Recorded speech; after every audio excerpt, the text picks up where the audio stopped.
नमस्कार, मैं हूँ आशीष चित्रांशी और आप देख रहे हैं द न्यूज़ लॉन्चर। मिड-डे मुद्दा विद अशोक पांडे। और मोदी के घर में राहुल गांधी अपनी पूरी टीम के साथ 2 दिन की बैठक करने जा रहे हैं। करने जा रहे हैं क्या, अब शुरू हो चुका है। 2 दिवसीय ये पूरा कार्यक्रम। 64 साल बाद कांग्रेस का अधिवेशन गुजरात में हो रहा है। उस गुजरात में जहां 3 दशक से सत्ता से दूर है कांग्रेस। 3 दशक क्रॉस हो गए।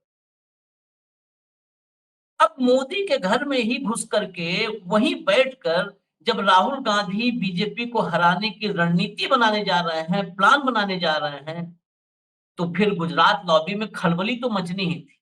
आनन-फानन में जैसे ये डेट तो पहले से फिक्स थी, गुजरात में अधिवेशन की। आनन-फानन में मोदी जी का भी काशी का कार्यक्रम लगा दिया गया। ताकि इसकी जो कवरेज होगी गुजरात के अधिवेशन की, गुजरात के अधिवेशन में कांग्रेस में क्या हो रहा है, कांग्रेस क्या प्लान कर रही है, मतलब कुल मिला-जुला के जब कांग्रेस सेंट्रिक कवरेज की कोई संभावना बने, तो उसको तुरंत खंडित और खारिज करने के लिए काशी में अविनाशी का मेगा शो शुरू हो जाए। जो इधर खत्म हुआ, एनालिसिस पार्ट भी नहीं पूरा हो पाया, कैमरा उधर मुड़ गया। बात यहीं पर नहीं रुक रही है।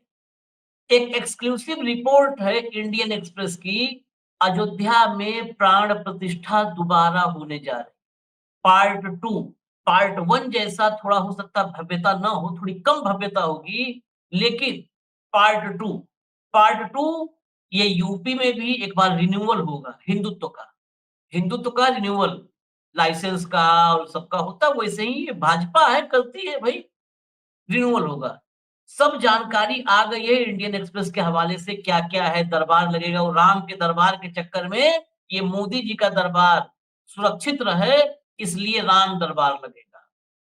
पूरी तैयारी हो गई है, फर्स्ट फ्लोर पर क्या होगा और क्या-क्या कहाँ पे कितना मूर्ति लगनी है, सब हो गया।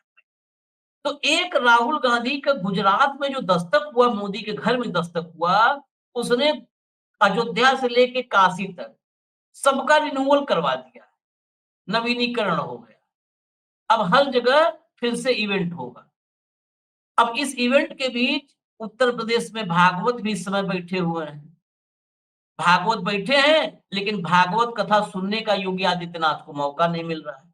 एक विषय ये भी है। यानी आज कुल मिलाकर के 3 हिस्से में हमारी ये चर्चा आप सुनेंगे, समझेंगे। पहला हिस्सा गुजरात में कांग्रेस की प्लानिंग, राहुल गांधी की लगातार अलग-अलग प्रदेशों में बनती हुई नई टीम और कल जो उन्होंने बिहार में कहा कि मेरे और खड़गे जी के निर्देशानुसार ही अब नई टीम बन रही है, उस पर भी हम चर्चा करेंगे कि पूरा कास्ट इक्वेशन चेंज कर रहे हैं राहुल गांधी पार्टी में।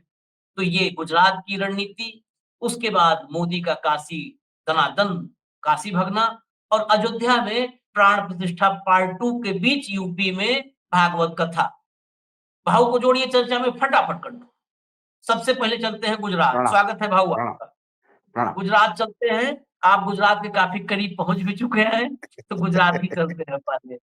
गुजरात में 11 बजे से पहला फ़ेज़ मतलब जो मीटिंग सीडब्ल्यूसी की है, उसके बाद शाम में तो रंगारंग कार्यक्रम वगैरह भी है, थोड़ा मेल-मिलाप भी होगा। उसके बाद कल और महत्वपूर्ण होगा कांग्रेस का अधिवेशन जो 64 साल बाद।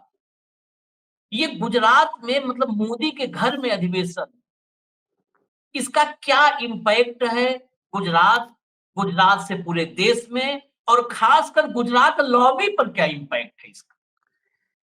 देखिए आशीष, राहुल गांधी लगातार एक बात अपने कार्यकर्ताओं को करते हैं, डरो मत। हाँ, बार बार कहते हैं डरो मत। हुँ, लेकिन डरो मत बोलने से नहीं होगा। यदि गुजरात में जाकर अपना अधिवेशन करे हुँ, तो मजा है। हुँ, क्योंकि गुजरात में डबल इंजन की सरकार चल रही है और वहां पे राम राज्य पिछले 30-35 साल से चल रहा है। हुँ, 1961 में 1961 में हुआ था कांग्रेस का एक अधिवेशन भावनगर में। हुँ, हुँ, उसके बाद अधिवेशन नहीं हुआ है, 6 दशकों के हुँ, बाद। यही तय कर लिया कि हम गुजरात में ही हमारी ताकत दिखाएंगे। जिस गुजरात में लोग खुल के बोलने में डरते हैं, क्योंकि ये सिर्फ सरकार नहीं है, ये राजनीतिक विचारधारा नहीं है जिससे आप लड़ रहे हो। जब आप भाजपा शासित राज्यों में लड़ रहे हो, तो आप एजेंसियों को इससे लड़ रहे हो, आप पुलिस से लड़ रहे हो, आप वहाँ के अपने हिसाब से मनचाहे कानून जो उपयोग या परिभाषित करते हैं, उससे लड़ रहे हो। आप न्यायपालिका से लड़ रहे हो, स्टेट लेवल के, आप कई जगह से लड़ रहे हो। तो ये गुजरात से इस बार, गुजरात में आज एक्सटेंडेड सीडब्ल्यूसी है, करीब-करीब 250 से ज़्यादा उसमें लोग होंगे और ये जो 2025 का साल संगठन का है, मतलब आज मुझे फिर मैं दोहराता हूँ उसको, मुझे वो दिग्विजय जी के शब्द याद आते हैं, दिग्विजय सिंह के, कि जो संगठन पे जोर देने पे बाद शायद राहुल गांधी को तब लग रहा था कि संगठन कोई इतना महत्वपूर्ण नहीं रखता, लेकिन उन्हें अब समझ में आ गया कि संगठन नहीं है तो पार्टी नहीं है, क्योंकि आपको संगठित लोगों के साथ खिलाफ ही लड़ना है। तो संगठन की उन्होंने इसी गुजरात से, आपको याद होगा, इसी गुजरात से संगठन की हुंकार भरी थी। इसी गुजरात से उन्होंने कहा था कि स्लीपर सेल है, उनको निकालना पड़ेगा। इसी गुजरात से उन्होंने कहा था कि मेरे पार्टी के अंदर जो बीजेपी के लोग हैं चले जाए, क्यों यहाँ बैठ के हमको बर्बाद, मतलब ये कर रहे हो आप। उसके बाद बिहार, क्योंकि 2025 में बिहार का चुनाव है, 2026 में पश्चिम बंगाल है, तमिलनाडु है, पुडुचेरी है और राज्यों के चुनाव है। अब फोकस उस पे है। तो 2025 का साल है, संगठन का साल है, साथ ही साथ क्योंकि इस साल में एक ही चुनाव है मेजर, ये देखा जाए तो बिहार का, तो उसमें ऑलरेडी वो फोकस कर रहे हैं, लगातार बिहार में काम चल रहा है, पदयात्राएं चल रही हैं, कई चीजें हैं जो इन लोगों को तैयार करनी पड़ेगी। और मुझे लगता है कि अब राहुल गांधी भी उस तर्ज पे आ गए, 3P 4C 8D ये जो मोदी जी को बोलने की आदत है कि 3P 2T, तो वैसे ही इन्होंने जो लिखा है संकल्प, समर्पण, संघर्ष, संपर्क, संकल्प, समर्पण और संघर्ष, ये है टैगलाइन, ट्रिपल एस।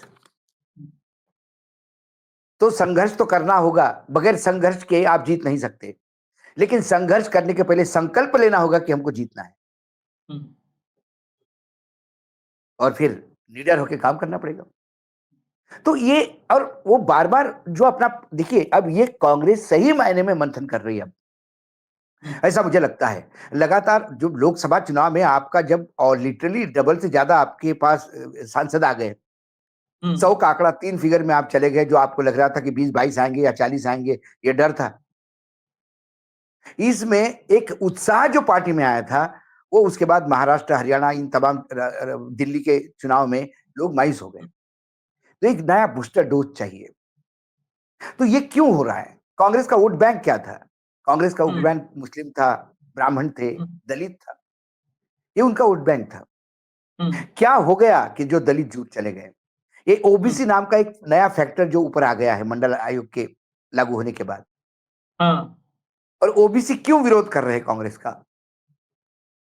इन तमाम बातों पे मंथन हो रहा है। और जिस हिसाब से, कम से कम बिहार का यदि हम उदाहरण ले, बिहार में जिस हिसाब से जिलाध्यक्ष तय हो रहे हैं, बिहार में जिस हिसाब से संगठन पे लोगों को प्रमोट किया जा रहा है, उसमें मुझे लगता है कि ओबीसी एक फैक्टर है जिसपे कांग्रेस बहुत ज्यादा मेहनत कर रही है।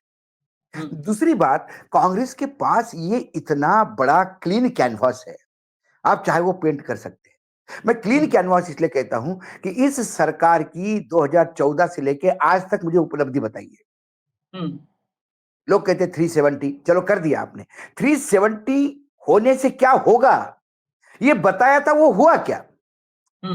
आपने नोटबंदी की, सवाल उठे थे नोटबंदी क्यों, तो आपने कहा था नोटबंदी के बाद काला पैसा खत्म हो जाएगा, नोटबंदी के बाद सारा कैशलेस ट्रांजैक्शन होगा, नोटबंदी के बाद आतंक खत्म हो जाएगा, आतंकवाद को फाइनेंस खत्म हो जाएगा।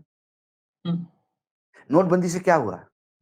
काला पैसा और बढ़ गया, लोगों ने काला पैसा सफेद कर लिया, सब उल्टा पड़ गया। 370 आने के बाद क्या था? 370 आने के बाद आज भी टारगेटेड किलिंग होते हैं, आज भी सीमा पर आतंकी आते हैं। कैसे आते हैं? सर्जिकल स्ट्राइक करने के बाद बोला था कि एक बार सर्जिकल स्ट्राइक हो गया बड़ी हिम्मत नहीं होगी, लेकिन आतंक बढ़ा ही रहा है। आप बताइए रुपए का क्या हुआ? महंगाई कहां पहुंची है, बेरोजगारी कहां पहुंची है, अंतरराष्ट्रीय स्तर पे विदेश नीति में हम कितनी जगह मार खा रहे हैं। लंका में अडानी जी के लिए कोई काम लेके आना, ये विदेश नीति की सफलता तो नहीं है ना आशिष जी। विदेश नीति की सफलता यह है कि आज यूरोपियन यूनियन मांग रहा है कि जीरो टैक्स कर दीजिए हमारी गाड़ियों के लिए, तो फिर मेरे देश के मैन्युफैक्चरर कहां जाएंगे? यदि जीरो टैक्स में बाहर से गाड़ी आने लगेगी, और वैसे भी गाड़ियों का जो आज आज रिपोर्ट पढ़ रहा था मैं इकोनॉमिक्स टाइम में, तो जो गाड़ियों की डिमांड है वो जो लोअर कैटेगरी की गाड़ियां हैं उसमें कम हो गई और एसयूवी में बढ़ गई है। हाँ। हाईटेक गाड़ियों में डिमांड ज्यादा बढ़ गई है। हम्म, इसका मतलब पूरा यूरोप देख रहा है गाड़ी भारत की तरफ एज उपभोक्ता। तो क्या हम सारे दरवाजे खोल के हमारे लिए दरवाजे बंद कर लेंगे क्या? सवाल ये है, क्योंकि आपने ट्रम्प के लिए तो कर दिया, तो फिर हमारे लिए क्यों नहीं? सब पूछ रहे हैं। आपका स्टॉक मार्केट रीस रहा है खून से। आपकी इकोनॉमिक पॉलिसी आप ही खुद कंफ्यूज्ड है। जब $110 पर बैरल से पेट्रोल $60 पे आ गया, अरे आपने तो 10-10 रुपए कम करने चाहिए थे, तो आपने ₹2 एक्साइज बढ़ा दी और कहा कि हम महंगा नहीं होने देंगे, जैसे एहसान कर दिए। ₹2 एक्साइज बढ़ाओ, उसके बाद भी ₹8 कम कर सकते हो। आप, आपके पास है, लिवरेज है, जगह है। आधा रेट हो गया क्रूड का, लेकिन नहीं होगा। बार बार कहा जाता है कि इस बार प्राइम मिनिस्टर जो पीएमआरवाई जो था रोजगार योजना, उसमें बहुत अच्छा काम हुआ है।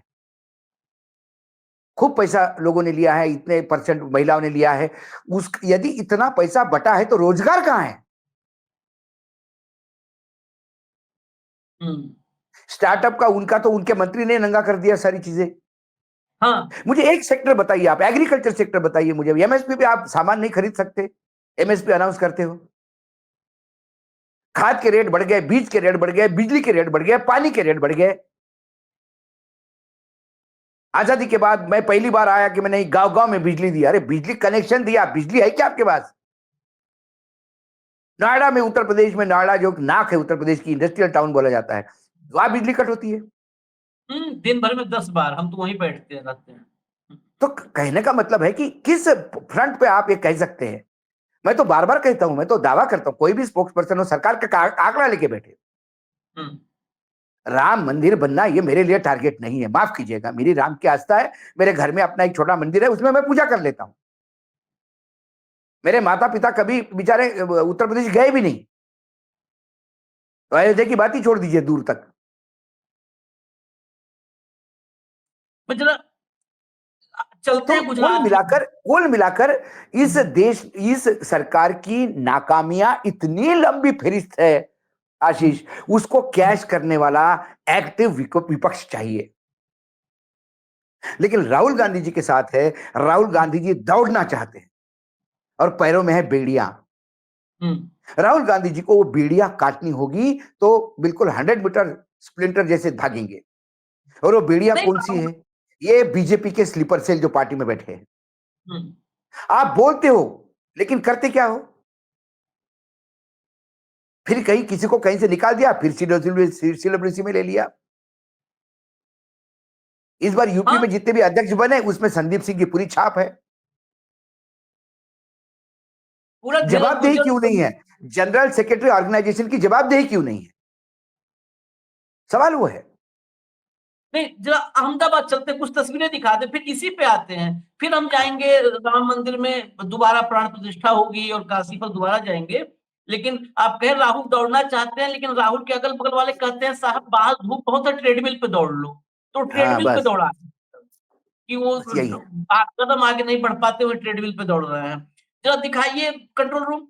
सरदार पटेल की प्रतिमा पर माल्यार्पण किया है सोनिया गांधी ने, राहुल गांधी ने, खड़गे साहब ने। ये विजुअल्स बिल्कुल लेटेस्ट जो विजुअल्स हम चर्चा कर रहे हैं उसी वक्त जो आ रहे हैं, वही हम दिखा रहे हैं आपको। और इसके अलावा जो तैयारियां हैं, बड़ा ऊर्जा भरा हुआ है। अजय राय को भी अगर सुनवा देंगे, हाँ खड़गे साहब को दिखा दीजिए, फिर अजय राय को सुनवा दीजिए, सबसे बड़े सूबे प्रदेश अध्यक्ष हैं। तो क्या सोच के आए हैं वहां पर? चाय समोसा तक ही सोचे हैं, आगे भी कुछ सोच के आए हैं? तो चलाइए जरा, चलाइए प्ले करिए। सर, 64 सालों के बाद कांग्रेस पार्टी का ऐतिहासिक अधिवेशन और आज सीडब्ल्यूसी की मीटिंग, क्या कहना चाहिए? ने निश्चित तौर से हम बापू की धरती पर आए हैं, पटेल की धरती, जिन्होंने इस देश को संदेश दिया, देश को मजबूत किया। और निश्चित कांग्रेस का ये महाधिवेशन इस देश के अंदर एक नई दिशा, एक नई रास्ता तलाशेगा और कांग्रेस निश्चित तौर से मजबूती से आगे बढ़ेगी और निश्चित बापू के दिखाए जो सपने हैं, जो हमारे सरदार पटेल के जो संघर्ष हैं और उस पे हमारे नेता आदरणीय सोनिया जी, राहुल जी, खड़गे जी के नेतृत्व में कांग्रेस आगे बढ़ेगी। आज की सर जो माहौल है आज के समय में, ऐसे में ये अधिवेशन होना कितना मायने? नहीं, ये बहुत आवश्यक हुआ और मैं सबसे पहले अपने गुजरात प्रदेश कांग्रेस कमेटी को और उनकी पूरी टीम को धन्यवाद देना चाहूँगा। ये बहुत अच्छा किया गुजरात के अंदर करके, क्योंकि जो आज देश के अंदर माहौल खराब किया हुआ है, यहाँ के जो भाजपा के लोग हैं, निश्चित तौर से उसका जवाब ये अधिवेशन से निश्चित जाएगा और निश्चित तौर से इनका अंत होने वाला है। एक बड़ा चेंज जो इस अधिवेशन के पहले इस अधिवेशन में वो संदेश कितना अपने कार्यकर्ताओं नेताओं पहुंचा पाते हैं, राहुल, सवाल ये होगा। बड़ा संदेश जो इसके पहले दिया है कल ही बिहार में, अपने जुबान से किसी नेता को बिल्कुल स्पष्ट ऐसे बोलते हुए, इस देश में दरअसल झूठ की खेती खूब होती है। हम जाति की राजनीति नहीं करते। सब क्या कहते हैं? जाति की राजनीति नहीं करते। सबसे ज्यादा बीजेपी बोलती है, धर्म की राजनीति नहीं करते। कल सबसे ज्यादा लेकिन वही राहुल करती है। ने राहुल ने कल साफ कहा कि हमने बहुत गलतियां की। हमारे 2 तिहाई हम संगठन में 2 तिहाई सवर्णों को हमने सब कुछ सौंप रखा। 2 तिहाई ज्यादा सवर्णों के हाथ में था और इस देश के 85% 80% जो आबादी है, वो 1 तिहाई जिम्मेदारी भी उनके ऊपर नहीं थी। और उसको उन्होंने रिफ्लेक्ट किया है जो वहां के जिलाध्यक्ष बनाए, 2 तिहाई पिछड़े और दलित, 2 तिहाई पिछड़े दलित को वहां पर जिलाध्यक्ष बनाया, संगठन में जिम्मेदारी दी है। प्रदेश अध्यक्ष भी दलित बनाया, 2 तिहाई जिलाध्यक्ष भी दलित और पिछड़े बनाए, 1 तिहाई में सवर्णों को रखा है। क्या एक तो ये पार्ट एक साथ 2 सवाल है। क्या ये इस जो है राष्ट्रीय अधिवेशन में पूरे देश के लिए मतलब एक रोल मॉडल बना देंगे? क्योंकि वहां पर कहा राहुल गांधी ने कि ये मेरे और खड़गे जी के दिशा निर्देशों के अनुसार हुआ है। दूसरा, या प्रियंका गांधी को लेकर के चर्चा है कि प्रियंका गांधी को कोई ऐसी भूमिका दी जाए ताकि छोटी वाली लाइन मिटाए के बगैर बड़ी लाइन एक बगल में खींच दी जाए। छोटी वाली मुझे मुझे लग मिटाएँगे तो बड़ी दिक्कत होगी। तो वो हाँ, छोटी वाली ना मिटा के बड़ी खींच दी जाए उससे। हुँ, मुझे मुझे लगता है कि प्रियंका गांधी को इलेक्शन मैनेजमेंट का जो नया डिपार्टमेंट खोल रहे हैं, शायद हाँ, उसकी ये दे देगी। लेकिन फिर हाँ, एक बात है आशीष जी, मतलब कुछ कांग्रेसियों को भी लगता होगा, कई बार कांग्रेसी बहुत दुखी होते हैं हमसे कि बहुत हम हाँ, सच्चा बोलने से बड़ा प्रॉब्लम है इस देश में। सच्चाई को बयान करो तो फिर जवाबदेही होनी चाहिए। हाँ, यदि इलेक्शन मैनेजमेंट जो भी इलेक्शन मैनेजमेंट डिपार्टमेंट हेड करेगा, उसकी जवाबदेही बिल्कुल। जवाबदेही ये होगी कि यदि चुनाव में यदि प्रियंका गांधी यूपी में थी और वहां पे 2.5% पे कांग्रेस आ गई, वोट हुँ, परसेंट पे, तो जवाबदेही होनी चाहिए। हुँ, ये कहीं ना कहीं तो इसका मात्र प्रियंका गांधी गांधी परिवार से है, इसलिए उस पे चर्चा नहीं होगी। ये हुँ, फिर कार्यकर्ता क्या करेंगे? चर्चा हुँ, क्या सिर्फ दूसरों पे होगी? चर्चा नाना पटोले पे ही होगी, हुँ, बाकी जगह पे क्यों नहीं होगी? ये तमाम चीजें, और प्रियंका गांधी जी को भी एक बार देखना होगा कि यूपी में इतना डिजास्टर क्यों हुआ? क्यों हुआ? उसके बाद उसी यूपी ने लोकसभा में इतना अच्छा क्यों किया? हर इंसान गलती कर सकता है, जैसे राहुल जी ने कहा कि हमने बहुत बड़ी गलतियां की पहले। वो गलतियां मान के यदि उस गलतियों से ही आदमी सीखता है आगे, तो उन्हें सीखना होगा। कौन सी टीम है ऐसी वो जगह लगातार उनको गलत फीडबैक देती रही? कौन सी टीम है? ऐसे वही है कई जो लोग यूपी हैं। से छत्तीसगढ़ और छत्तीसगढ़ से आज हिमाचल तक। आज आज आज लोग कई लोग पूछते हैं, कई लोग पूछते हैं, ऐसा नहीं कि हमने भी इतने करीब करीब 30 साल हो गए दिल्ली में, हमने भी कांग्रेस बहुत नजदीक से कवर की है। राजीव गांधी जी के समय से कांग्रेस कवर करते आ रहे हैं, हमने कई उतार चढ़ाव दिखे। लेकिन मैंने इतने स्पाइनलेस लोग बड़े बड़े ओहदे पे बैठे मैंने नहीं देखे भाई।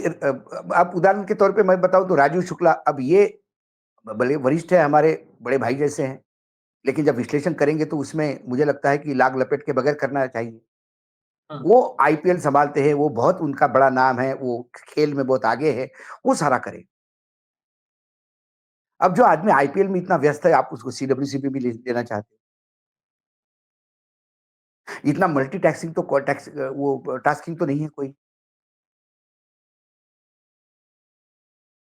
क्या उनके पास कोई जनाधार है? ये सारे राज्यसभा वाले हैं। तो उन लोगों को प्रमोट करो जिनका जनाधार है, जनता को लगे कि उनके नुमाइंदे को आगे इज्जत मिल रही है। ये पेज 3 का कैरेक्टर जिस दिन सीडब्ल्यूसी में बैठना शुरू कर देगा, तो वो ग्रहण लगेगा सीडब्ल्यूसी में। घाटी लोग चाहिए कि जो बिल्कुल जिनको पता है अपना प्रदेश, जिनको पता है अपने लोग, जिनको पता है अपने धर्म, अपनी जाति, इस पे काम करना होगा। सीडब्ल्यूसी में कितने लोग ऐसे हैं जो ग्राम पंचायत का चुनाव नहीं जीत पाएंगे। एक बार सोचा था कि मैं सबको लेके एक प्रोग्राम करूं, फिर लगा मुझे कि फिर जबरदस्ती लोग कहेंगे कि यार हमको भी तुमने कह दिया, तो अब कई लोग उसमें मित्र हैं हमारे, क्या करें। लेकिन हम वो जानते हैं कि ग्राम पंचायत का चुनाव भी नहीं लड़ रहे हैं, सीडब्ल्यूसी में हूं, वो सिर्फ गणेश परिक्रमा करके आए। तो राहुल जी को लोकल लोगों को उठाना होगा। ऐसे अधिवेशनों से रिजल्ट नहीं निकलेगा। प्लानिंग बहुत बढ़िया है, सोच बहुत बढ़िया है, उसको क्रियान्वयन करने के लिए ये जो ग्रहण लगे हुए हैं, ये जो बैगेज है एक्स्ट्रा, उससे मुक्ति देनी होगी। अभी गुजरात में देखिए आप कितने लोगों के पास काम है, उनमें से कितने लोग बीजेपी के साथ हैं। बीजेपी, गुजरात के कितने लोग, कांग्रेस के लोग जो कार्यकर्ता है, वो आपको भी फोन करके बताते हैं हर एक का इतिहास, कौन किसके साथ बिजनेस कर रहा है। एक का हमने उठाने का प्रयास किया था, गुप्ता का, वो सोशल मीडिया के हेड थे कांग्रेस के, बताइए आप, और वो बीजेपी का लिए काम कर रहे थे। आखिर वो बीजेपी में ही चले गए, एक्सपोज हो गए। तो ऐसे कई मिलेंगे, ऐसे कई मिलेंगे। तब भी वो मुझे कह रहे थे कि आपको क्या तकलीफ है वानखड़े जी। मतलब मुझे कोई तकलीफ नहीं भाई, एक विश्लेषण के तौर पे मैं कह रहा हूं कि आप बीजेपी के लोगों के साथ व्यापार करते हो और उनके साथ आपका बिजनेस रिलेशन है, और यहाँ पे आप पॉलिटिकल रिलेशन रखते हो। जो लोग ये कहते हैं भाऊ कि आपको क्या तकलीफ है, हमें है तकलीफ, क्योंकि हमारा काम ही तकलीफ लेना। हम अगर तकलीफ नहीं लेंगे तो हम बताएंगे कैसे सब। अब राजीव शुक्ला का आपको कहा भाऊ, राजीव शुक्ला ये नाम आज की तारीख में बहुत मौजूद था, लेना बहुत जरूरी था। अधिवेशन से पहले एक स्पेशल लेटर जारी हुआ कि ये परमानेंट इनवाइटी मेंबर होंगे सीडब्ल्यूसी में। आप बताइए, चीयर लीडर्स का जो मैनेजमेंट कर रहा है, उसको लीडर्स के बीच में आप बैठा रहे हो। आपत्तिजनक लगेगा राजीव शुक्ला जी को, कोई बात नहीं, मुझे उससे नहीं परवाह है। ये आईपीएल के लीडर्स के मैनेजमेंट करने वाले लीडर्स के मैनेजमेंट में लगेंगे। आप तय कर लो कि आप चीयर लीडर्स को मैनेज करना है या लीडर्स को मैनेज करना है। दोनों को एक साथ मैनेज करने वाला राजनीति में क्या करेगा। ये पूरे दिन संगठन का आदमी, सीडब्ल्यूसी का आदमी बैठेगा तो कार्यकर्ताओं के नब्ज की बात करेगा। इनको प्रभारी बनाया जाता है, हिमाचल के प्रभारी थे रजनीताई पाटिल के पहले। ये पूरा दिन जो आदमी, पूरा दिन इंपॉर्टेंट दिन, जिस दिन कांग्रेस के लिए, देश के लिए इलेक्शन का दिन होता है या बहुत महत्वपूर्ण दिन, उस दिन भी ये बैठे होते हैं, आईपीएल का मैच देख रहे होते हैं जय शाह के बगल में बैठ के। तो जय शाह के आप मेंटर बनोगे कि राहुल गांधी के प्लेयर बनोगे, ये तय कर लो। जय शाह का मेंटरशिप करोगे, राहुल गांधी के लिए जो है आप नहीं, हमको तकलीफ दोनों में नहीं है। आप जय शाह के मेंटर बनिए, स्वागत है आपका, कोई प्रॉब्लम नहीं है। जय शाह से कौन सी अपनी दुश्मनी है, बिल्कुल बनी है। लेकिन फिर वो काम करिए, शिद्दत से काम करिए। आप इधर भी आपने एक जगह ब्लॉक कर दी सीडब्ल्यूसी की, सवाल वो है। ये जुगाड़ पैटर्न जो है, जुगाड़ पैटर्न, हाँ, ये हर जुगाड़ पैटर्न, राइट शब्द। हर कुर्सी पर, मतलब हर हॉल में एक कुर्सी मेरी रिजर्व होनी चाहिए कि इस कमरे से उस कमरे में गए तो वहां भी एक कुर्सी मेरी हो। भले बाहर धूप में 15 आदमी खड़े हैं, उनके लिए चेयर नहीं लगेगी, लेकिन हर कमरे में एक कुर्सी मेरी होगी। ये वाला सिस्टम कांग्रेस में है। इससे कैसे पीछा छुड़ा सकते हैं। अब जो है महत्वपूर्ण इससे आगे भी है कि, लेकिन जो भी है आज की तारीख में राहुल गांधी की रफ्तार से गुजरात लॉबी में घबराहट तो है। मैं आपको राम जन्मभूमि वाली खबर दिखाता हूँ। होता क्या है आशीष, नहीं होता क्या है, घबराहट क्यों है। उनको पता है कि गलतियां हो रही है, लेकिन उनको ये भी समझ में आ रहा है कि ये जो है नेता जो है इस टाइप का है कि वो गलतियां मान के फिर आगे जाता है, रेक्टिफाई करता है। राहुल गांधी को सही चीज के लिए माफी मांगने में कोई परहेज नहीं है। इंसान है तो गलती करता है। सजा माफी के लिए उसने माफी नहीं मांगी। उन्हें अंग्रेजों से माफी नहीं मांगी, उन्होंने इस देश के लोगों से माफी मांगी कि वो अध्यादेश मैंने फाड़ा, गलत किया, मुझे लगता है। उन्होंने अपने कांग्रेसियों से माफी मांगी कि शायद कुछ गलतियां हमसे हो गई होगी। कोई अंग्रेजों से माफी नहीं मांगी। अयोध्या कोई अयोध्या का भी थोड़ा ट्रम्प साहब के साथ मांगी नहीं, तो मुझे लगता है अयोध्या के पहले आप उसमें आ जाइए, काशी बनारस में, काशी हाँ, काशी में आ जाइए, काशी खबर क्योंकि तो दिखा एकाएक एक काशी का प्रोग्राम इतना बढ़िया एकदम बन गया है इस अधिवेशन के बीच में। कंट्रोल रूम काशी वाली खबर दिखा दीजिए, मतलब ये ना रहे कि हम लोग को अपने मन से प्रवचन करते हैं, ऐसा कोई ना समझे बार बार, इसीलिए हम दिखाते हैं। फटाफट दिखा दीजिए जरा। ये देखिए, Modi PM Modi Varanasi visit, PM Modi के काशी दौरे की जोरदार तैयारियां, मुख्य सचिव और डीजीपी लेंगे जायजा, एसपीजी की टीम भी आज पहुंचेगी। मतलब दनादन एकदम तैयारी है। अभी मोहन भागवत का प्रवास चल रहा था, अब मोदी जी पहुंचने वाले हैं। आनंद फानंद में तो वहां 50,000 मोदी जी लोगों की की जनसभा है भाऊ। मोदी, हाँ, 50,000 होगी, सातों कॉन्स्टिट्यूंसी से लोग आएंगे, एक कॉन्स्टिट्यूंसी से 20,000 होंगे, बाकी जगह से 5,000 होंगे। 50,000 का टारगेट है, ज्यादा लोग 5 लाख लोग बताए जाएंगे। ये बात भी है।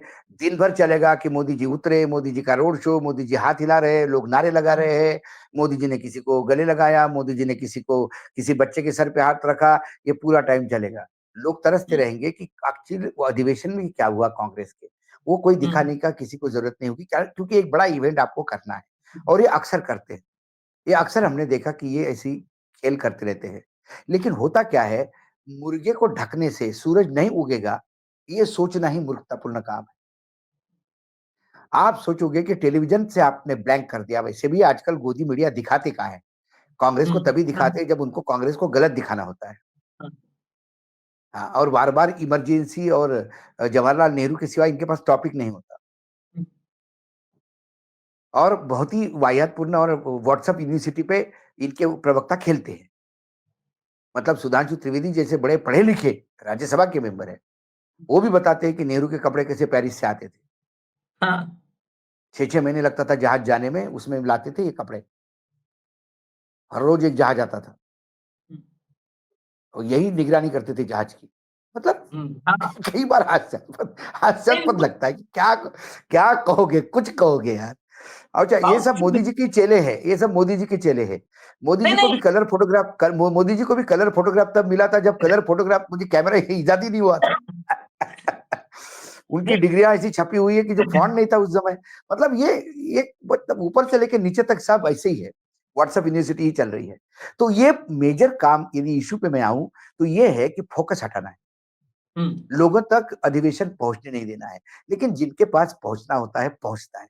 आज के डेट में मैं ये नहीं कह रहा हूं कि कोई यूट्यूब ही पहुंचा रहे हैं, बाकी उनका खुद का यूट्यूब है, उनके खुद के फॉलोअर है, उनके खुद के पार्टी के लोग हैं। अब उन्होंने भी शुरू कर दिया है कि यूट्यूब, जो लोग नहीं जा पा रहे अधिवेशन को, तो यो बाकायदा वहां पे लोगों को बता रहे हैं कि ये हो रहा है, ये हो रहा है। रीजनल अखबार कुछ ही राज्यों में आज भी ऐसे है कि जहां आज भी जगह मिलती है, कांग्रेस को कवरेज मिलती है। बैलेंस अखबार आज भी है। सब दिल्ली जैसा हाल नहीं है। तो ये मैसेज तो जाएगा, आप कितना भी दबाने का प्रयास कीजिए, थोड़ा कम जाएगा लेकिन जाएगा जरूर। लेकिन ये जो मतलब 11th आवर पे जो भागा दौड़ी हुई है, और दनादन अब लोगों को इकट्ठा करना और ये करना और भव्य रैली, और फिर वो उस पे मैं आता हूँ जो आपने जिक्र किया, तीसरा तीसरा सेगमेंट, वो है राज्याभिषेक। दिखा दीजिए राज्याभिषेक इंडियन है। एक्सप्रेस वाली खबर, कंट्रोल हाँ, रूम दिखा दीजिए। दिखा इंडियन दीजिए वो एक्सप्रेस की खबर खबर है कि हम भी। वो जो है वो पूरी कल्पना नहीं बता रहे हैं। आफ्टर रामलला, हाँ, king Ram Ayodhya set for another conspiration. हाँ, अब देखिए, अब क्या हुआ, रामलला की प्राण प्रतिष्ठा हुई, वो तो अधूरे मंदिर में हुई थी। लेकिन मंदिर में राम दरबार मतलब वो गाने वाला दरबार नहीं है। राम दरबार मतलब बाकायदा राम सिंहासन पे बैठे हैं, उसका भी उस मंदिर में प्रोविजन था। लेकिन मंदिर अधूरा बना था, तो उसमें प्राण प्रतिष्ठा हुई, बाकी तो हो ही नहीं। तो आप, ये जनवरी में हुआ था प्राण प्रतिष्ठा। अब फिर यहाँ पे नया अभी इवेंट होगा, वैसे ही होगा करीब करीब, थोड़ा बहुत कम होगा। उसमें 8,000 लोग आए थे, तो इसमें 6,000 लोग आएंगे, और उसमें रामलला का राज्याभिषेक होगा, राम राजा बनेंगे और मंदिर का काम पूर्ण होगा, ऐसा बोला जाता है। मतलब जो खबर है वो, तो उसकी अलग तैयारी चल रही है। तो देखिए, आपके पास वही तर्कश में तीर है, वही हिंदू मुसलमान है, वही रामलला है। रामलला ने पिछली बार दिखा दिया कि आप मुझे बेच नहीं सकते हो, मैं श्रद्धा का सब्जेक्ट हूं।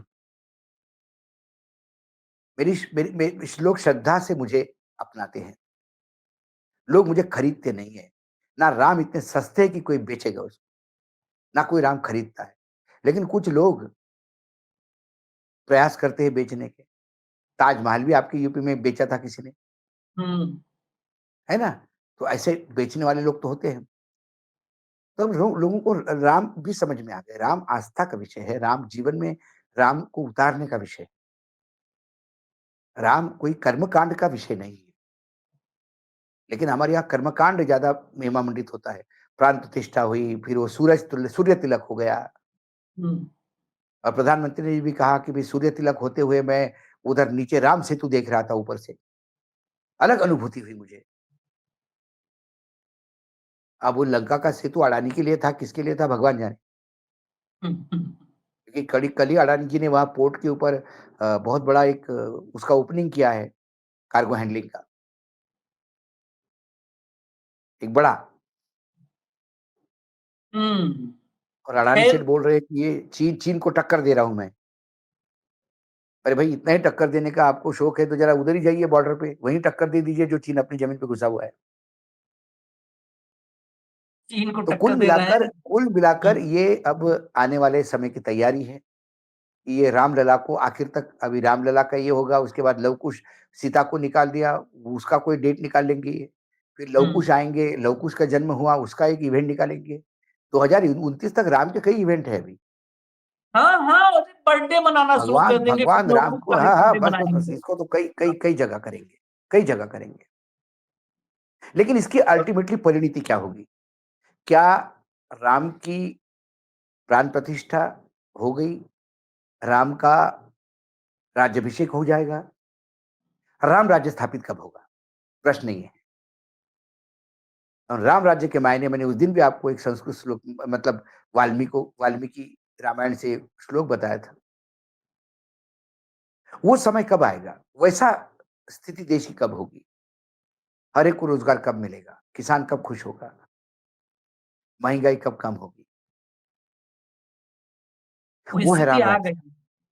आ गई है। आखिर में वही कहेंगे कि आ गई है स्थिति। रामनवमी के, आप तो लगातार अभी सफर में है, रामनवमी के क्लिप्स मुंबई से लेकर के पश्चिम बंगाल से लेके झारखंड, बिहार और उत्तर प्रदेश, अगर वो क्लिप्स आप देख लें तो जिस समय राम के माथे पे सूर्य तिलक हो रहा था, रामलला के माथे पे, उस समय उनके भक्त माँ बहन की गालियां सड़कों पर दे रहे थे, मस्जिदों के सामने खड़े होकर के माँ और बहन की गालियां दे रहे थे।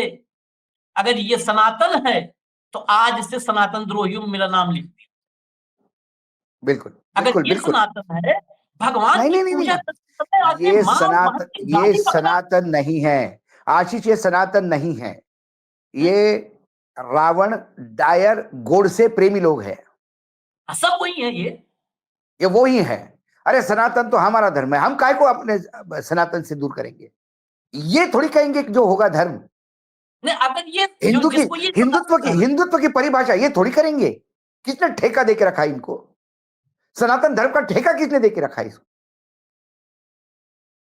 तो विवेकानंद माँ जैसे महापुरुष हुए हैं, जिन्हों जो जो हमारे आदर्श हो सकते हैं। वो मतलब डायर ऐसे और घोड़ से ऐसे आदर्श नहीं हो सकते।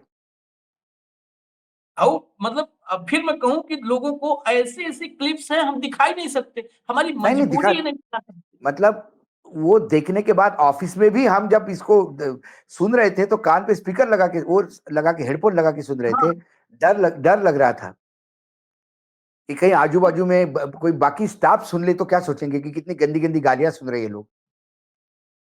वो गालियां दे रहे हैं, हाथों में हथियार लेकर के, वो लेकर के फलसा लेके और तलवार लेके।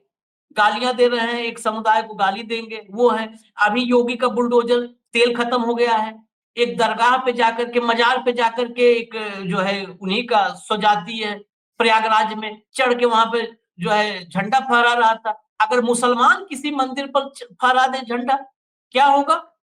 उसका तो तो जीना, उसके बुलडोजर खानदान का जीना हो जाएगा, पूरा बुलडोजर खानदान, बुलडोजर पूरी खानदान निकल जाएगी। खानदान उसका तबाह हो जाएगा। लेकिन ये स्टेट सुप्रीम कोर्ट ने कल कहा है, ये बात आखिर में हम आए राहुल गांधी से, लेकिन बिल्कुल सुप्रीम कोर्ट ने कहा है कि उत्तर प्रदेश में, अब उत्तर प्रदेश अब लॉ, स्टेट ऑफ लॉ नहीं रहा, लॉ नहीं रहा है, बिल्कुल नहीं है स्टेट सर्वोच्च ऑफ लॉ। सर्वोच्च हाँ, तो ये जो कल सर्वोच्च न्यायालय के अनादर को लेके ममता का इस्तीफा मांग रहे थे और ममता से अरेस्ट करने की बात कर रहे थे, हाँ, इन बीजेपी के नेताओं को ये भी कमेंट सुनानी होगी कि आपकी हाँ, डबल इंजन की सरकार में तो लॉ ही नहीं है, वहां योगी के साथ वो, क्या करा जाए, जरा एक पत्र उसका भी लिखो महतो जी। हाँ, हाँ, बिल्कुल। ये कायदे से तो अगर सुप्रीम कोर्ट इस देश का कह दे कि इस प्रदेश में कानून का राज नहीं है, तो उसको तत्काल इस्तीफा देना चाहिए। एक एक कमेंट हुआ था सुप्रीम कोर्ट का बहुत पहले बिहार को लेकर के, उसी के बाद जंगल राज लोगों ने कहना शुरू कर दिया, जंगल राज। तो क्यों ना हम जंगल राज कहें, जहां पर कानून का राज नहीं होता वहां जंगल राज होता है।